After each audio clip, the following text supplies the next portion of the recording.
మిశ్రీ గారు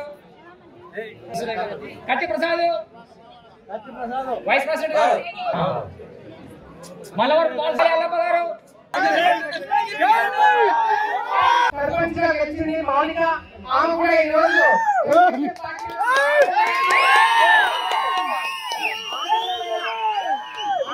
విషయము సర్పంచ్ గా గెలిచిన ప్రజలకు ఇంకా చేయాలి, మంచి చేయాలని ఒక ఆలోచన పెట్టి తెలుగుదేశం పార్టీలో ఉంటే గౌరవం ఉంటుంది, తెలుగుదేశం పార్టీలో ఉంటే పనులు చేయాల్సిన ఆలోచన ఈరోజు వచ్చినందుకు వారు కూడా స్వాగతం పలుకుతూ ఆమెతో పాటు వాళ్ళ కలిసి భాస్కర్ రెడ్డి గారు వీళ్ళందరూ కూడా ఈ రోజు మరి పార్టీలోకి రావడం అనేది కాకుండా వాళ్ళందరికీ స్వాగతం పలుకుతున్నాము.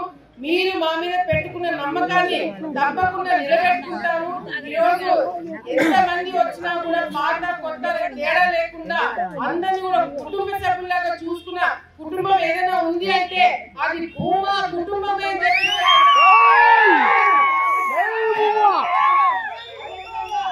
రామనాథ్ రెడ్డి గారు కూడా ఈ విషయాన్ని అనేక వాళ్ళ పార్టీలోకి వస్తారు. ఎట్లా అంటే పెద్దలతో ఆయన కూడా ఏదన్నా గ్రామం బాగుపడాలంటే అందరూ కూడా కలుసుకోవాలా, నాకు తప్పకుండా చాలా సంతోషమైన విషయం అని చెప్పి ఆయన కూడా స్వాగతం పలికినందుకు మనకు కూడా ధన్యవాదాలు తెలియజేస్తున్నాం.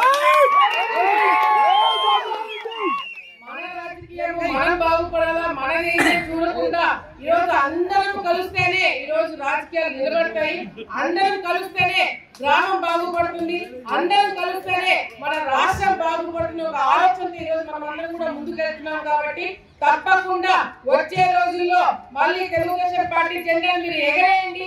రాజకీయం ఎట్లా చేయాలని నేను చేసి చూపిస్తాను. భూమానాథరెడ్డి గారు, శోభనాథరెడ్డి గారి మీద మీరు పెట్టుకున్న నమ్మకం కావచ్చు, మళ్ళీ వాళ్ళిద్దరు చనిపోయిన తర్వాత మా మీద పెట్టుకున్న నమ్మకం కావచ్చు, తప్పకుండా నేను నా కుటుంబ సభ్యులు ఆ నమ్మకాన్ని నిలబెట్టుకుని అభివృద్ధి చేస్తాము.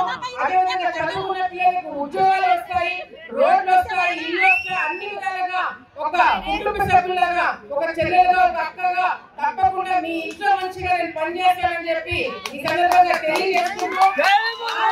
మీరు ఇవ్వాల్సిన కానుక ఒకటే ఒకటి, మీ ఊర్లో నాకు వచ్చే మెజారిటీని చూసి అవతల మళ్ళీ సర్పంచ్ గా పోటీ చేయాలంటే కూడా భయపడాలి,